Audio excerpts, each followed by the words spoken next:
आदरणीय भाई सुखविंदर सिंह सुक्खू जी, आज एचआरटीसी के 50 साल पूरे होने के मौके पे हम सब के बीच में आने के लिए इन्होंने समय दिया। हम आपके आभारी हैं। यहाँ पे शिमला के विधायक हरीश जनार्था जी हमारे साथी और सहयोगी हैं। शिमला के माननीय मेयर साहब, डिप्टी मेयर साहब, वो भी इस कार्यक्रम पहुंचे हैं। हमारे प्रिंसिपल सेक्रेटरी नज़ीम साहब और एमडी रोहन जी, शिमला के डीसी साहब, शिमला के एसपी साहब, हमारे बोर्ड ऑफ डायरेक्टर्स के तमाम सदस्यगण, हमारे एचआरटीसी की विभिन्न यूनियंस के हमारे कर्मचारी साथी, और आज एचआरटीसी के इस विशेष कार्यक्रम में 50 साला कार्यक्रम में आप सब लोग यहाँ पे आए हैं। हम आपका स्वागत भी करते हैं, अभिनंदन भी करते हैं। और हमें आगे कैसे बढ़ना है, एक रोड मैप जो है हमें तय करना है। 50 साल का हमारा सफ़र कैसा रहा और आगे का हमारा सफ़र कैसा रहेगा। हमारे एमडी साहब अभी कह रहे थे कि आगे का सफ़र बहुत चुनौतीपूर्ण रहेगा, लेकिन मैं उसमें जोड़ना चाहता हूं कि उज्जवल भी रहेगा। और मुख्यमंत्री जी यहाँ पे आए हैं और ट्रांसपोर्ट डिपार्टमेंट से, ट्रांसपोर्ट से उनका बहुत गहरा रिश्ता रहा है। एक भावनात्मक रिश्ता भी है। माननीय मुख्यमंत्री जी के पिताश्री ने इस ऑर्गेनाइजेशन को सींचा, और जब आज उनका बेटा प्रदेश का मुख्यमंत्री है तो बहुत उम्मीदें हो जाती हैं।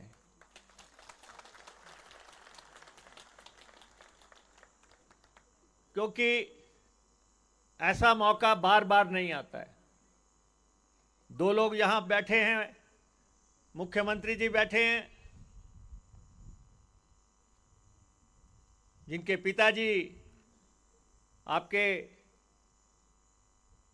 साथी रहे। हमारे एमडी साहब के पिताजी, उन्होंने यहाँ पे सर्विसेज दी, और सबसे महत्वपूर्ण तो यह है कि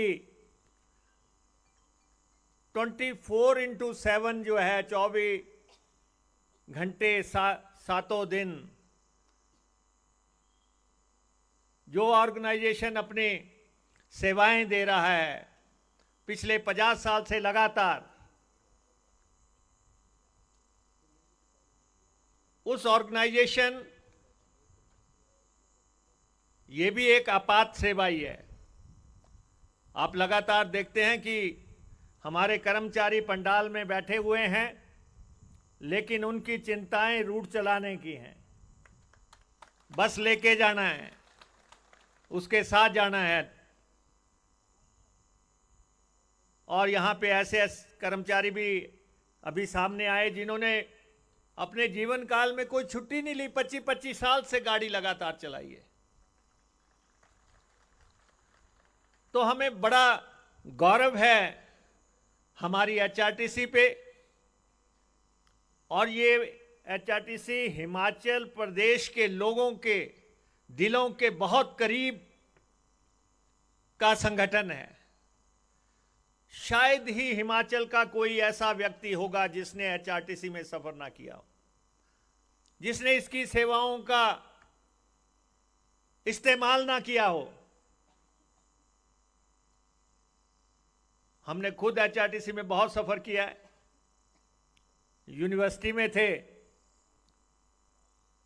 एचआरटीसी ही ऐसी संस्था थी जो हमें घर से शिमला पहुंचाती थी। और अभी 20-25 साल पहले जब हम दिल्ली नौकरी किया करते थे तो एचआरटीसी ही थी जो हमें शिमला से दिल्ली लेके जाती थी। तो इसलिए रोजाना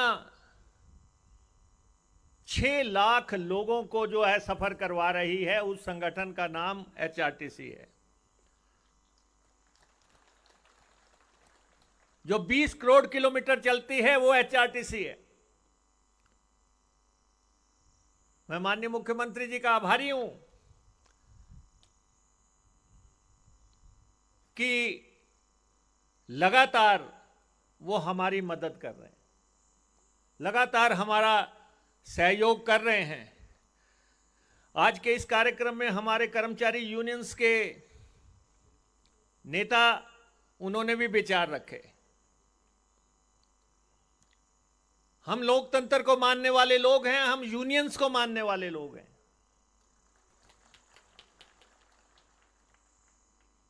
क्योंकि हम खुद चुन के आते हैं और डायलॉग से ही किसी भी समस्या का हल निकलता है।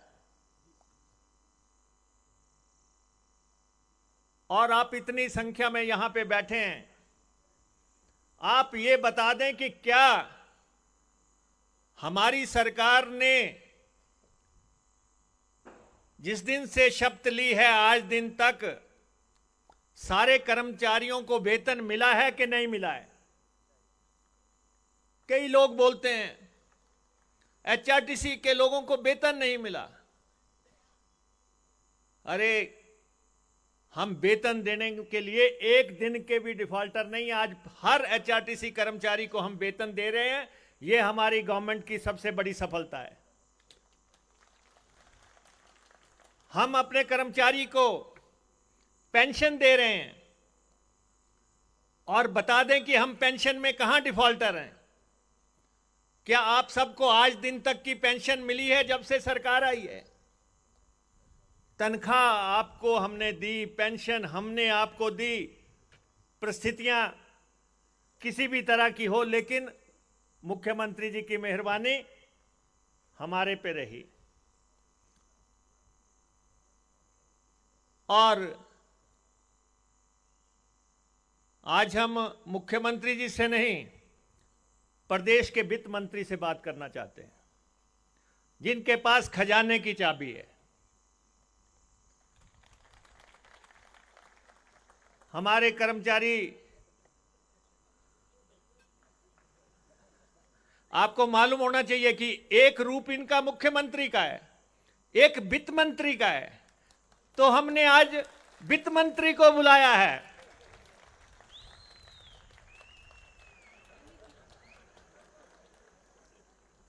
और मुझे पूरी आशा है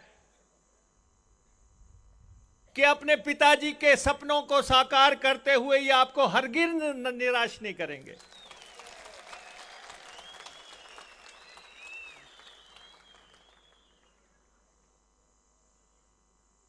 इन्होंने, ऐसा नहीं है कि हमारी मदद की। अभी जो इलेक्ट्रिक बसें आ रही हैं उसका 327 करोड़ रुपया इन्होंने हमें दिया।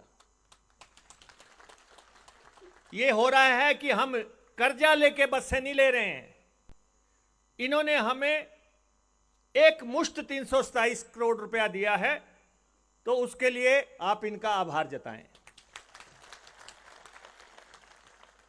इन्होंने हमें चार्जिंग स्टेशन लगाने के लिए और कार्यशालाओं को ठीक करने के लिए 110 करोड़ एक मुश्त दिया है, उसके लिए भी आप इनका धन्यवाद करें। देखो, हम नाशुक्रे लोग नहीं है एचआरटीसी के लोग। जो हमारे लिए हो रहा है हम उसकी बात भी कर रहे हैं, जो हमारी उम्मीदें हैं उसकी बात भी हम इनके समक्ष करेंगे। और हमने अभी पीछे 245 बसें खरीदी हमारे सरकार आने के बाद, और कुछ टेम्पो ट्रैवलर खरीदे, जो भी खरीदे थी उसको इजाजत दी गई सरकार द्वारा। लेकिन अब समय आ गया है। अभी हमारे कर्मचारी संगठन के लोग कह रहे थे कि जी हमें भी 28 को तनख्वाह और पेंशन दे देना। ये तो मुख्यमंत्री की चुटकी की बात है।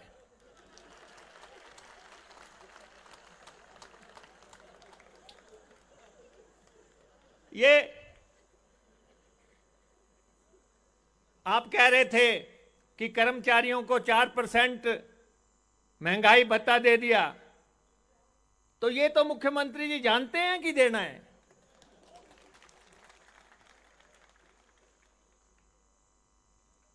और सबसे बड़ी बात यह है, मैं मुख्यमंत्री जी से आग्रह करना चाहता हूं, सारा दिन जो लोग स्टीयरिंग पे बैठे हुए हैं, सारा दिन जो गाड़ी में खड़े होकर चल रहे हैं, जिन्होंने ना अपना परिवार देखा ना बच्चे देखे, उनका मेडिकल क्लेम 9 करोड़ रुपया खड़ा है। आप एक मुश्त अनाउंसमेंट करें इसकी।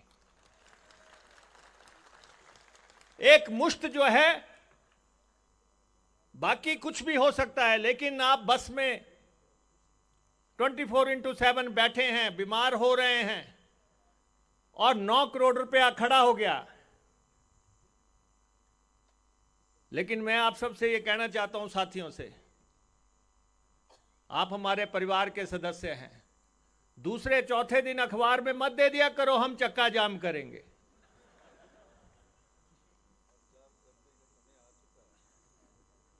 सरकार को आपको भी सहयोग करना। जब सरकार आपकी है, कर्मचारियों की सरकार है, अगर आपको ओपीएस दिया तो किस सरकार ने दिया? जो हमसे पहले वाले थे उन्होंने तो कह दिया था कि ओपीएस दिया ही नहीं जा सकता, संभव ही नहीं है। हमने हिमाचल प्रदेश के कर्मचारियों को दिया तो मुख्यमंत्री जी ने एचआरटीसी के कर्मचारियों को भी ओपीएस देने की इजाजत दी। यह बहुत बड़ी बात है। आपका जीवन सिक्योर करने के लिए अगर एचआरटीसी को ओपीएस दी गई है तो आपको धन्यवाद ही होना चाहिए। और हम चाहते हैं, अब हम देखते हैं, हमारे पत्रकार साथी भी यहां पे बैठे हुए हैं, 3200 बसें हम चलाते हैं।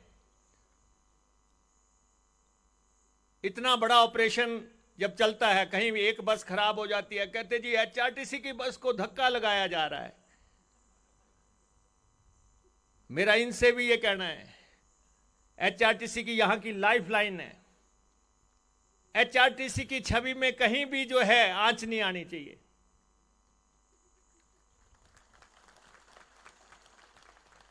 अरे एचआरटीसी को कहीं बस में धक्का लग गया। अभी मैं परसों जहाज से दिल्ली से आया, जहाज स्टार्ट करने के लिए धक्का लग रहा था। गाड़ी लगाई हुई थी, उन्होंने पता नहीं कहां तक खींच के ले गए। ये तो प्रदेश के दूर दराज दुर्गम इलाकों में सेवाएं देते हैं, और जब हम वीडियोस देखते हैं उनको देखने से ही दिल दहल जाता है कि कैसे गाड़ी लेके गया होगा ड्राइवर। लेकिन एचआरटीसी का ड्राइवर हिंदुस्तान के बेहतरीन ड्राइवरों में से एक है।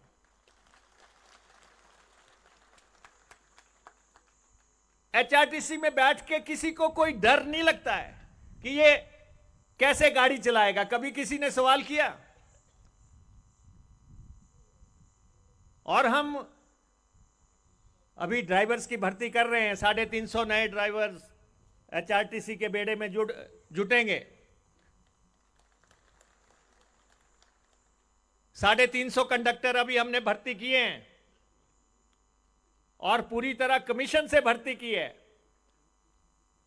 ड्राइवर की भर्ती भी हम ऐसा ही कर रहे हैं, क्योंकि जिसको 50 लोगों की जान लेके चलना है उसमें किसी की सिफारिश नहीं चल सकती, वो बेहतरीन ही होने चाहिए।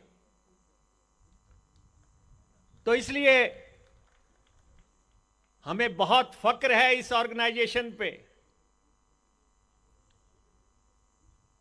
जिस ढंग से सेवाएं दी गई हैं, हजारों हजारों किलोमीटर्स की, अब मंदिरों को हम सेवाएं देने की कोशिश कर रहे हैं, नई बसें लाने की कोशिश कर रहे हैं। लेकिन 2-3 बातें जो मुख्यमंत्री जी को मैं बताना चाहता हूं, मालूम इनको भी है क्योंकि बहुत नजदीकी से ये एचआरटीसी से जुड़े रहे हैं।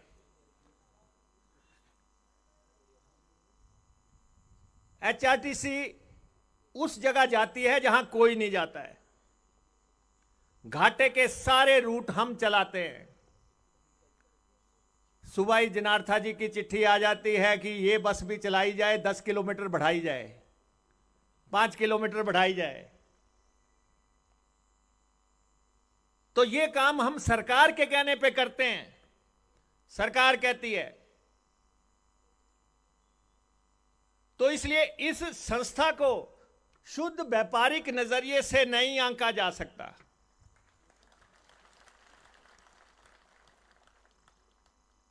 ये संस्था वेलफेयर के लिए काम कर रही है, प्रदेश के लोगों के वेलफेयर के लिए यह संस्था काम कर रही है। आपने हुक्म कर दिया, सरकार ने हुक्म कर दिया कि महिलाओं को 50% मुफ्त यात्रा होगी। यात्रा शुरू हो गई। एचआरटीसी को तो फुट्टी कौड़ी नहीं दी गई। 28 तरह के पत्र आ चुके हैं कि इसको भी मुफ्त चढ़ाओ, उसको भी मुफ्त चढ़ाओ।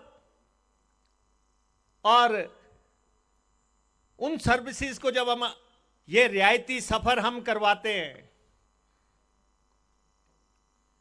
अभी हमने आकलन किया, मुख्यमंत्री जी ने कहा था 0 टिकट का लगा के देखो, एक दिन में 50 लाख रुपया रियायती सफर पे लग रहा है।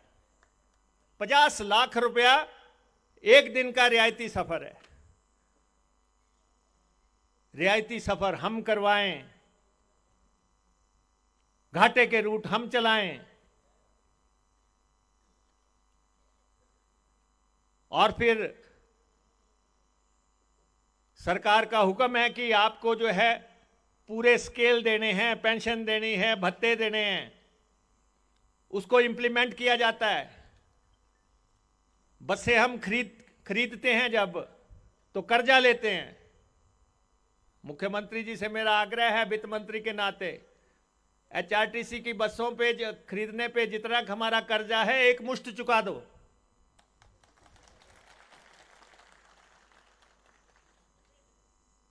और हमने अभी इजाजत दी, सरकार ने हमें 200 नई बसें खरीदने की। हमारा इनसे आग्रह है कि बसें हम खरीदेंगे, लेकिन गारंटी तो भर दो, क्योंकि खजाना तो इनके पास है। हमारे कहने पे तो कोई बस देगा नहीं। जब ये कहेंगे वित्त मंत्री के नाते कि हां इनको दे दो, मैं बैठा हूं, तो वो बसें आएंगी।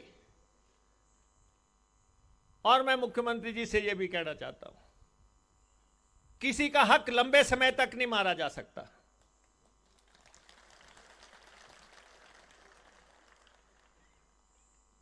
ये जो ओवर टाइम है, इसके बारे में आप कोई निर्णायक फैसला कीजिए। कोई निर्णायक फैसला कर दिया जाए। जिन्होंने काम किया है, जिन्होंने रात रात भर बसें चलाई है, उनके ओवर टाइम के भुगतान के बारे में फैसला आपको करना है। वैसे मैं आपको बता दूं, जिसको मुख्यमंत्री ने देना होता है दे रहे हैं।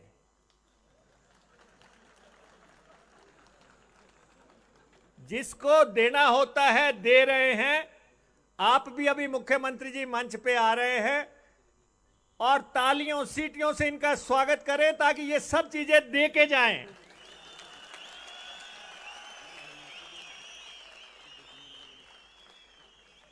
और मुझे पूरी उम्मीद है कि ये 50वां साल गोल्डन ईयर तो है ही, लेकिन मुख्यमंत्री जी के यहां मंच पे आने पे ये और सुनहरा हो जाएगा। ये और सुनहरा हो जाएगा।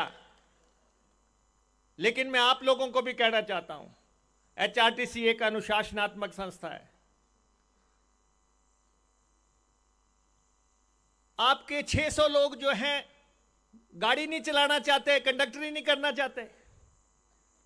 आपकी भर्ती ड्राइवर के तौर पे हुई है, आपकी भर्ती कंडक्टर के तौर पे हुई है, और आप कहते हैं जी मेरे को पेट्रोल पंप पे लगा दो, मेरे को खिड़की पे लगा दो, मेरे को दाएं लगा दो, बाएं लगा दो।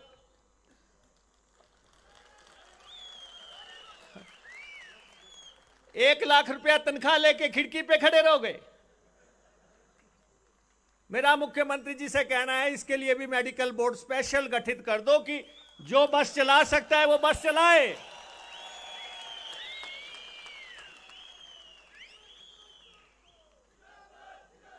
ये और हम ये भी चाहते हैं कि जो लोग बस अड्डों पे बैठे हुए हैं, जो लोग दूसरों की ड्यूटियां लगाते हैं, उनका टेन्योर भी फिक्स कर दिया जाए। 2 साल के बाद उनको हटना ही है वहां से।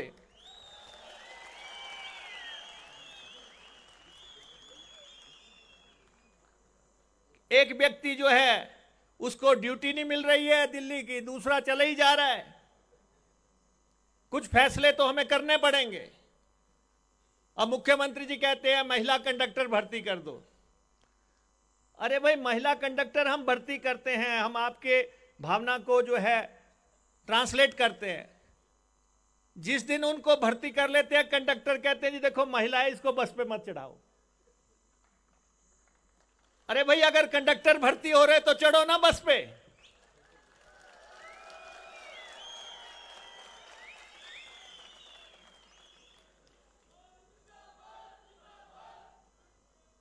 ये सारी बातें, लेकिन फिर भी मैं मुख्यमंत्री जी से इनका आभार जताता हूं कि जब से हमारी सरकार आई है, हम एक भी, आज यहां कह रहे थे पेंशन की बात कर रहे थे। अरे पिछले महीने हिमाचल के कर्मचारियों को जब 10 को पेंशन मिली, आपको 4 को मिल गई थी। क्योंकि मुख्यमंत्री जी का स्पेशल ध्यान जो है एचआरटीसी पे फोकस्ड है।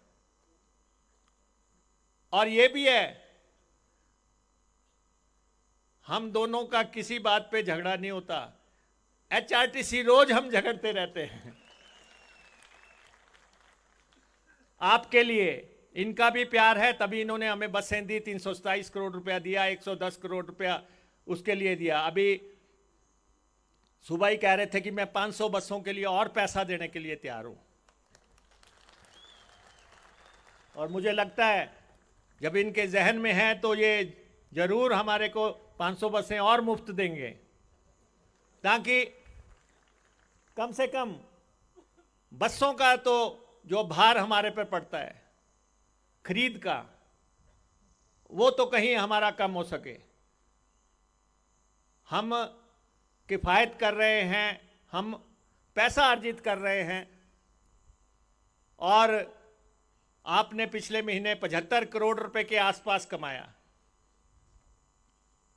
मुख्यमंत्री जी ने मुझे कल ही बात करते हुए कहा, कहते कि जो ड्राइवर जो है मुनाफा कमा के लाता है बस में, उसको स्पेशल इंसेंटिव का ऐलान किया जाए।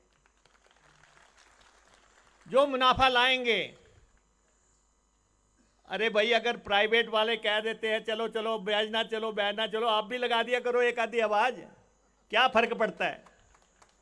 ऑर्गेनाइजेशन का पैसा कमाने के लिए सेल्फ डिपेंडेंट हमें बनाना है, एचआरटीसी को आत्मनिर्भर बनाना है। और समय के साथ मुझे लगता है, लेकिन फिर भी मुख्यमंत्री जी से मेरा ये आग्रह है कि जब तक एचआरटीसी आत्मनिर्भर नहीं होती, आप एक फिक्स्ड ग्रांट जो है हमारे लिए घोषित कर दो कि इतना पैसा हम आपको देंगे, आप कैलकुलेशन कर लेना। हमारे ऑफिसर्स, आपके ऑफिसर, फाइनेंस के ऑफिसर, सबको बैठ के माइक्रो लेवल तक आप देख लें, ताकि एक फिक्स ग्रांट हमें मिले। हमें 3 चीज़ों का बहुत भारी खर्चा है। एक, हम तनख्वाह जो है 45 करोड़ रुपया खर्चते हैं, पेंशन पे हम 25 करोड़ रुपया खर्चते हैं, डीजल पे हम 45 करोड़ रुपया खर्चते हैं, और उसके अलावा जो है ये किश्तें देनी है बसों की, कोई टायर खरीदना है और कोई पुर्जे खरीदने हैं। पहले तो एचआरटीसी को लोग उधार नहीं देते थे, हमने गुडविल कायम कर दी, हर महीने बिल चुकता कर रहे हैं टायर वालों के, पुर्जे वालों को। अब हमें कोई इनकार नहीं करता बाजार में। यह कांग्रेस सरकार के आने के बाद हुआ है। इसलिए 50 साल की मैं आपको मुबारकबाद देता हूं। बहुत ही शानदार सफर है, और आपने उस प्रदेश में जहां पे ना तो रेल ट्रैवल है ना हवाई ट्रैवल है, जिसमें सड़कों के माध्यम से जाना है, वहां आपने हिमाचलियत के लिए जो काम किया है, आपको हमेशा याद रखा जाएगा। आपकी सेवाओं को हमेशा याद रखा जाएगा। और आज मुख्यमंत्री जी जब मंच पे आएंगे, उसके बाद इनको भी हमेशा याद रखा जाएगा। आपका बहुत बहुत धन्यवाद।